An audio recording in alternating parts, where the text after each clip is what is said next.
बोलिए श्री श्री चैतन्य महाप्रभु की जय। आइए, चैतन्य चरतावली का गान आज से प्रारंभ होता है। हमारे प्रभु जी आपको चैतन्य चरतावली पढ़ के सुना रहे हैं। हरे कृष्ण। चरतामृत है। हाँ, चैतन्य चरतामृत प्रभु जी, श्री चैतन्य चरतामृत।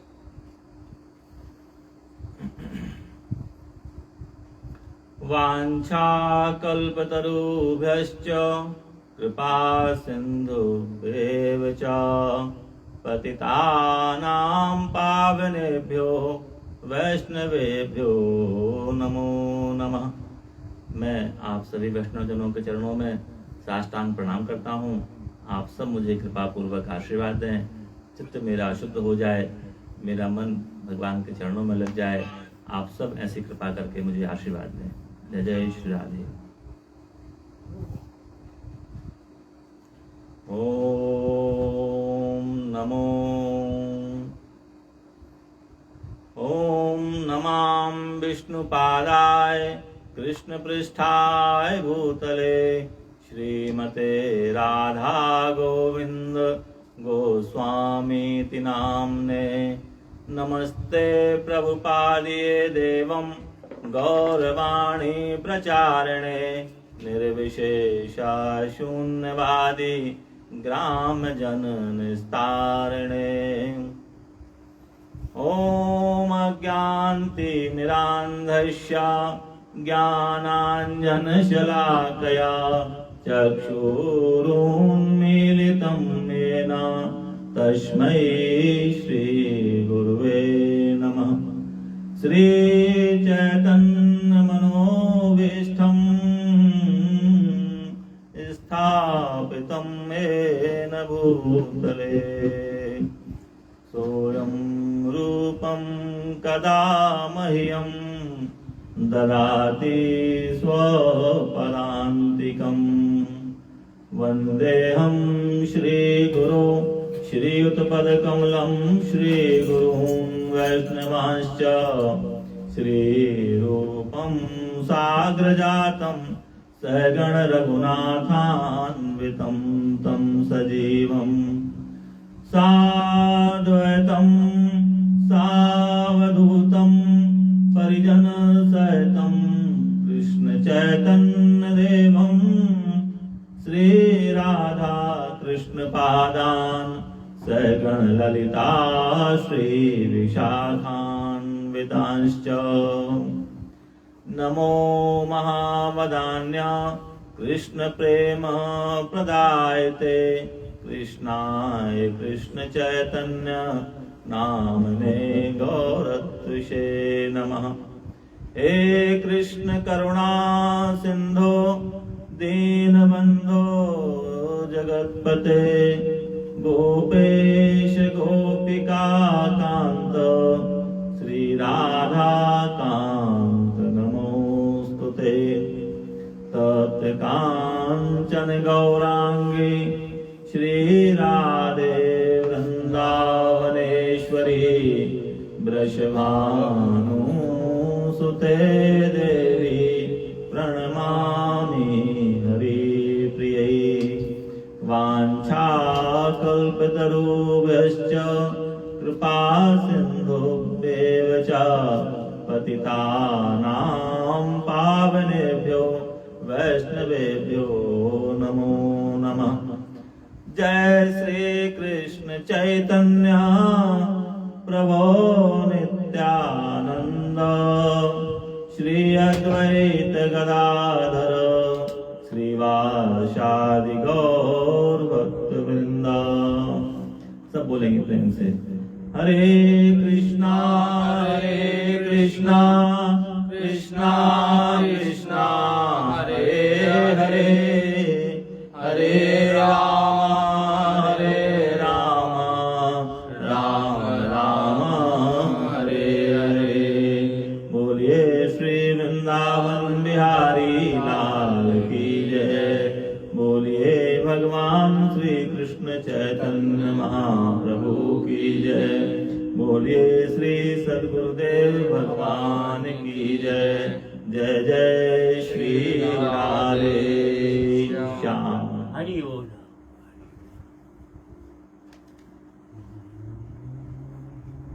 हम लोग बहुत बहुत भाग्यशाली हैं जो श्री गौड़ीय संप्रदाय से परिचय हुआ और कृपा पूर्वक साधुओं ने, वैष्णवों ने, गुरुजनों ने स्वीकार भी कर लिया। ये बड़ी कृपा हुई हम पर। अन्यथा संसार में जो समस्त जीव संसार की माया से व्याकुल हो रहे हैं, निश्चित हमारी दुर्दशा भी इस तरह से हो जाना थी। तो अपने सौभाग्य की सराहना करते हुए बार बार, और आज परम दयालु, परम कृपामय भगवान श्री कृष्ण चैतन्य महाप्रभु के गुणों का गान प्रारंभ करते हैं। भगवान श्री कृष्ण चैतन्य महाप्रभु, भगवान श्री कृष्ण और श्रीमती राधा रानी का संयुक्त रूप,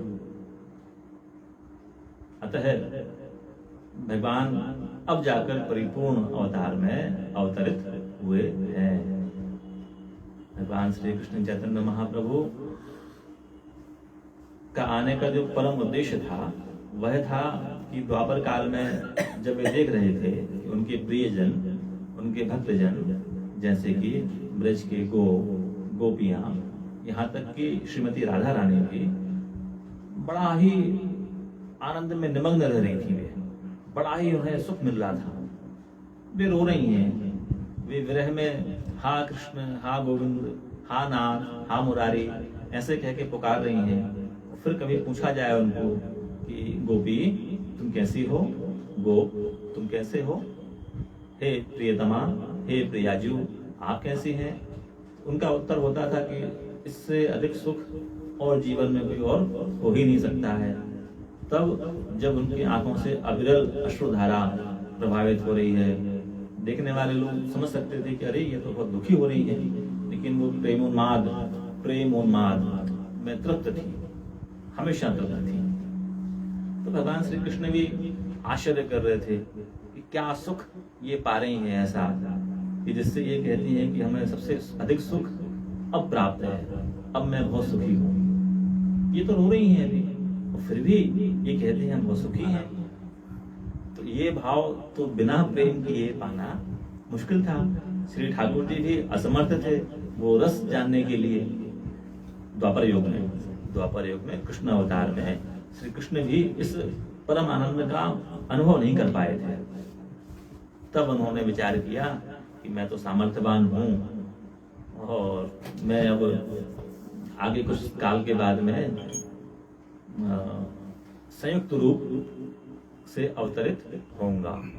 वही संयुक्त रूप है भगवान श्री कृष्ण चैतन्य महाप्रभु। जो भगवान श्री कृष्ण चैतन्य महाप्रभु अधिकाधिक समय वे राधा भाव में ही रहे, हमेशा वे श्री कृष्ण के प्रेम में, श्री कृष्ण के विरह में, श्री कृष्ण की प्राप्ति की कामना से और अनवरत कृष्ण नाम का गान करना और उनके प्रेम में मग्न रहना, यह भगवान श्री कृष्ण चैतन्य महाप्रभु की संक्षिप्त लीला थी। अब उनकी इस दिव्य लीला को एक ग्रंथ के रूप में लिख दिया गया। इसका नाम है श्री कृष्ण या श्री चैतन्य चरितामृत। तो श्री चैतन्य चरितामृत जो है, इसको पढ़ने और सुनने का जो परम लाभ है वह है कि हम अभी मायाबद्ध जीव हैं। प्रेम क्या होता है इसको हम समझ ही नहीं पाते हैं।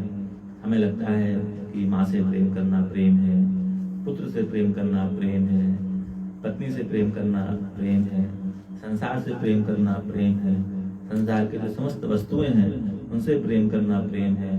और प्रेम का नाम तो इन वस्तुओं का हम दे सकते हैं कि हमें इनसे प्रेम है, लेकिन वो जो सुख है, वो जो आनंद है, वह हमें प्रेम का प्राप्त नहीं हो पाता है। भगवान के सन्निधि पाने से हमें समस्त सुख, समस्त शांति प्राप्त हो जाती है। सभी से विनम्र अनुरोध है कि यदि कोई वास्तव में प्रेम का स्वाद चखना चाहता है तो उसे निश्चित रूप से श्री चैतन्य चरितामृत का श्रवण अवश्य करना चाहिए या पठन अवश्य करना चाहिए। तो आज वही क्रम हम समस्त गुरु भाइयों ने और हमारे आदर्श श्री राजकुमार भैया, उनकी कृपा से ये अवसर प्राप्त हुआ है। तो इसका हम सब मिलकर लाभ उठाएं। बोलिए भगवान श्री कृष्ण चैतन्य महाप्रभु की जय। तो श्री चैतन्य चरितामृत का अध्याय 1 गुरु वर्ग इस अध्याय का नाम है और इसको आज हम पढ़ना प्रारंभ करते हैं ना। श्री चैतन्य महाप्रभु और कोई नहीं बल्कि श्री राधा और कृष्ण के संयुक्त रूप हैं। वे उन भक्तों के जीवन आधार हैं जो श्री रूप गोस्वामी के चरण कमलों का दृढ़ता से अनुसरण करते हैं।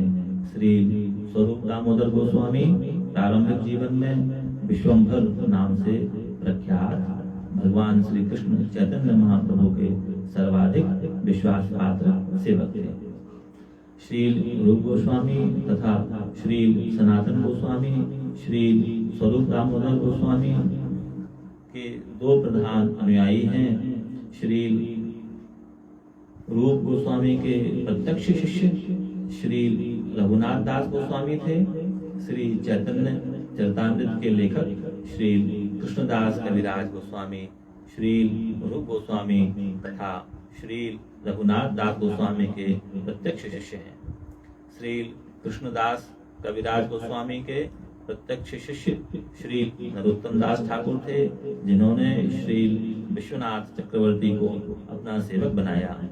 श्री विश्वनाथ चक्रवर्ती ठाकुर ने श्री जगन्नाथ दास बाबा जी की शिष्य रूप में स्वीकार किया, जिन्होंने श्री भक्ति विनोद ठाकुर को दीक्षित किया और इन्होंने श्री गौर किशोर दास बाबा जी को दीक्षा दी, जो मुझ अकिंचन के दिव्य गुरु और विष्णुपाद श्री भक्ति सिद्धांत सरस्वती गोस्वामी महाराज के गुरु हैं।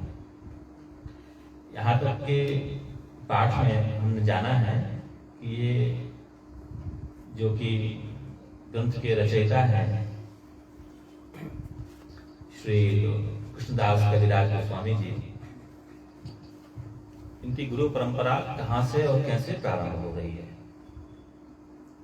अतः ग्रंथ वही पढ़ने योग्य है जो कि एक प्रमाणिक गुरु परंपरा से बनाए गए किसी आचार्य के द्वारा लिखा गया हो। अन्यथा लिखने वाले तो बहुत से लोग हैं, उन्होंने कई तरह के अपने बुद्धि के अनुसार तरह तरह के ग्रंथ आदि लिख दिए हैं, लेकिन वे सभी पढ़ने योग्य नहीं हो सकते हैं। अतः हमें गुरु परंपरा से जो बनाए गए आचार्य हैं उन्हीं के मुख से कुछ सुनना है और उन्हीं का लिखा गया कोई ग्रंथ आदि का पठन पाठन करना है। अब आगे कहते हैं, मैं श्री चैतन्य महाप्रभु से चली आ रही गुरु शिष्य परंपरा से संबंधित हूँ। अतएव श्री चैतन्य चरितामृत के इस संस्करण में कुछ भी ऐसा नहीं होगा जो मेरे लघु मस्तिष्क की उपज हो, अपितु यह साक्षात भगवान द्वारा ग्रहण किए गए भोजन का अवशेष मात्र होगा। अभिप्राय इस वाक्य का यह है कि यहाँ जो श्री कृष्णदास कविराज हैं वे हमें आश्वस्त करते हैं कि आप कभी भी इसको अन्यथा मत लीजिएगा सुनकर पढ़कर कि ये मनगढ़ंत कोई बात लिख दी गई है। यह इस तरह से मानिए कि जैसे भगवान श्री कृष्ण का खाया हुआ उच्छिष्ट है, मतलब भगवान श्री कृष्ण ने स्वयं ही इस ग्रंथ को प्रमाणित किया है। ठीक है, तो निसंदेह होकर इसका श्रवण करना है और इसमें आई हुई अच्छी बातों को हमें अपने जीवन में उतारना है। भक्ति बढ़ाने के लिए यह परम आदर्श ग्रंथ है, परम आदर्श ग्रंथ है। तो इसका श्रवण खूब श्रद्धा से करना चाहिए ताकि हमें जीवन में भक्ति लाभ प्राप्त हो सके। तो भगवान श्री चैतन्य महाप्रभु का संबंध तीनों गुणों से बने भौतिक संसार से नहीं है। वे जीव की अपूर्ण इंद्रियों की पहुंच से परे दिव्य धरातल से संबंधित है। यह दिव्य धरातल बड़े से बड़े संसारी पंडित की भी पहुंच से तब तक परे रहता है जब तक वह विनीत भाव से दिव्य ध्वनि के श्रवण के लिए समर्पित नहीं होता। क्योंकि केवल उसी भाव में रहकर मनुष्य को श्री चैतन्य महाप्रभु के संदेश की अनुभूति हो सकती है। इसलिए यहाँ पर जो भी वर्णन किया जाएगा उसका संबंध जड़ मनों की तर्कवादी आदतों से उत्पन्न प्रयोगात्मक विचारों से नहीं होगा। इस पुस्तक की विषय वस्तु मनगढ़ंत नहीं है, अपितु ऐसा वास्तविक आध्यात्मिक अनुभव है जिसकी अनुभूति उपयुक्त गुरु शिष्य परंपरा को स्वीकार करने पर ही की जा सकती है। इस परंपरा की शिक्षाओं से किसी भी प्रकार के भटकाव से पाठक चैतन्य चरितामृत के रहस्य को समझने की जगह उलझकर रह जाएगा। यह दिव्य साहित्य उसी के स्नातकोत्तर अध्ययन के लिए है जिसने उपनिषदों तथा वेदांत सूत्र जैसे वैदिक साहित्य एवं श्रीमद् भागवत तथा भगवद गीता जैसे उनके स्वाभाविक भाष्यों की अनुभूति प्राप्त कर ली है। अतः यहाँ जो ग्रंथकार हैं श्री कृष्णदास कविराज गोस्वामी जी, वे हमें सावधान कर रहे हैं कि इसको सुनने पर आपको भ्रमित नहीं होना है। अब जो आगे दिव्य लीलाएं यहाँ आने वाली हैं तो उनको सुनकर हमें भ्रमित नहीं हो जाना है, क्योंकि भ्रमित होने पर श्री काककृष्ण जी को 1000 वर्ष या 1000 जन्म भी उन्हें लेना पड़ गए थे। तो अब भैया यहाँ सावधान होकर ही हमें इसका श्रवण करना है। ठीक है, आगे हम करें। बिल्कुल करो अभी करें, कल करें। करो थोड़ा और पढ़ लो यदि अच्छा हो तो। सब अच्छे अच्छा रस बढ़ रहा, पढ़ो क्या समय तो है 15-20 मिनट और सही। श्री चैतन्य चरितामृत के यह संस्करण उन निष्ठावान विद्वानों के अध्ययन हेतु प्रस्तुत किया जा रहा है जो सचमुच ही परम सत्य की खोज में लगे हुए हैं। यह किसी मानसिक तर्कवादी का दंभपूर्ण पांडित्य नहीं है, अपितु ऐसे श्रेष्ठ अधिकारी के आदेश का पालन करने का निष्ठावान प्रयास है जिसकी सेवा ही इस विनम्र प्रयास का जीवनाधार है। यहाँ एक बात हम जोड़ना चाहते हैं, उसको समझने का प्रयास करना चाहिए कि कई बार अभक्त भी बहुत अधिक विद्वान हो सकते हैं। तो क्या उनकी विद्वत्ता के कारण उनके कहे गए वाक्यों को ही सत्य मान लेना चाहिए? नहीं। जैसे कि भगवान श्री राम के समय रावण भी उस समय विद्यमान था। तो ये कहा गया है, हम भी सुनते हैं बार बार कि रावण के समान विद्वान कोई और नहीं था। तो विद्वत्ता होने पर क्या उसकी बात स्वीकार की जा सकती है या उसका आचरण स्वीकार किया जा सकता है? अतः सिद्ध होता है कि भक्त यदि बहुत ज्यादा ज्ञानवान ना भी हो, शुद्ध हो, सरल हो, भगवान के आश्रित हो, उसकी बात को सहजता से सुनकर स्वीकार कर लेना चाहिए।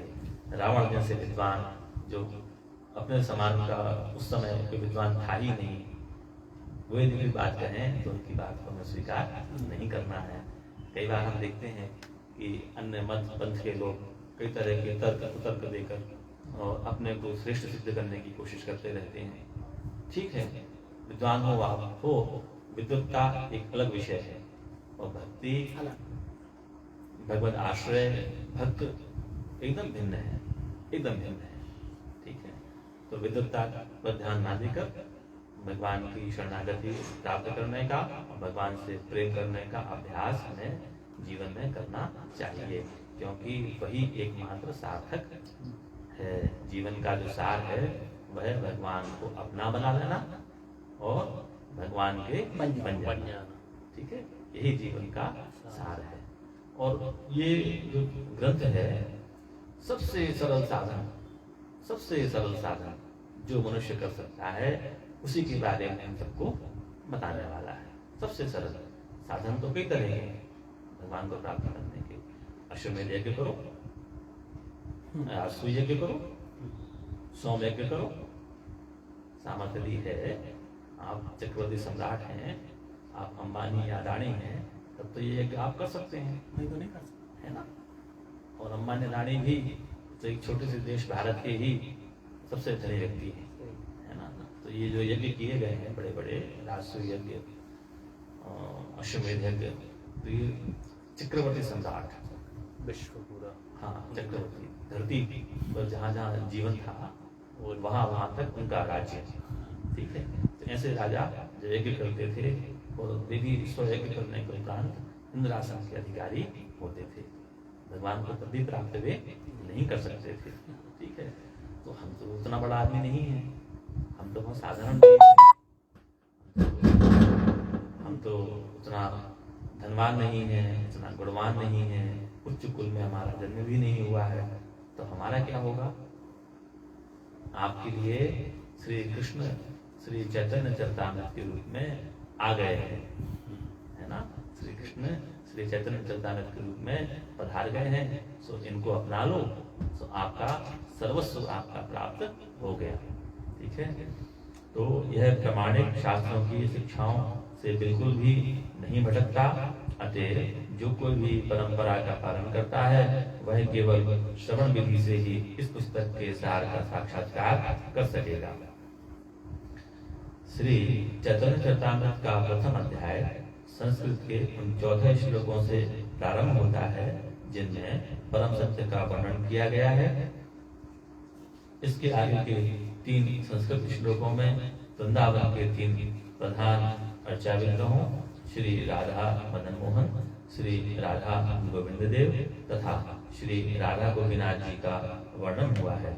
14 श्लोकों में से पहला श्लोक परम सत्य की प्रतीकात्मक अभिव्यक्ति है और समूचा प्रथम अध्याय वास्तव में इसी श्लोक के लिए समर्पित है, जो श्री चैतन्य महाप्रभु को उनके 6 विभिन्न दिव्य विस्तारों में वर्णन करता है। एक पैराग्राफ और है अंतिम है। तो जिस प्रथम प्राकट्य का वर्णन हुआ है वह गुरु का है, जो दीक्षा गुरु तथा शिक्षा गुरु इन 2 अंशों में प्रकट होते हैं। ये दोनों एक रूप हैं क्योंकि दोनों ही परम सत्य के प्रकाश रूप हैं। इसके बाद भक्तों का वर्णन हुआ है जिनकी 2 श्रेणियां हैं, नव शिक्षित तथा स्नातक। तो निश्चित है कि जब कोई नया आता है उसको बोलते हैं नव शिक्षित, और एक जो परिपूर्ण हो जाता है, बहुत दिन उसको बीत जाते हैं भक्ति मार्ग में, उन्हें कहते हैं स्नातक। मैं नव शिक्षित और राजकुमार भैया स्नातक नहीं, ठीक है। अपन नव शिक्षित। तो इसके बाद भगवान के अवतारों का वर्णन हुआ है जिन्हें भगवान से अभिन्न बतलाया गया है। इन अवतारों की 3 विभागों में चर्चा की गई है। भगवान के शक्त्यावेश अवतार, भगवान के गुणावतार तथा भगवान के अंशावतार। इस संदर्भ में भगवान श्री कृष्ण के प्रत्यक्ष प्रकाशों तथा दिव्य लीलाओं हेतु उनके प्रकाशों की विवेचना की गई है। इसके बाद भगवान की शक्तियों के बारे में विचार किया गया है, जिनमें से 3 प्रमुख प्राकट्यों का वर्णन हुआ है। ये हैं वैकुंठ की प्रेयसियां, द्वारका धाम की महारानियां तथा इन सबसे ऊपर ब्रजधाम की सुंदरियां। सबसे अंत में साक्षात भगवान आते हैं जो इन समस्त प्राकट्यों के उद्गम हैं। बोलिए भगवान श्री कृष्ण चैतन्य महाप्रभु की जय। निताई गौर हरि हरि बोल। बहुत सुंदर। अब इस पे डालते रहेंगे। ये क्या करना है?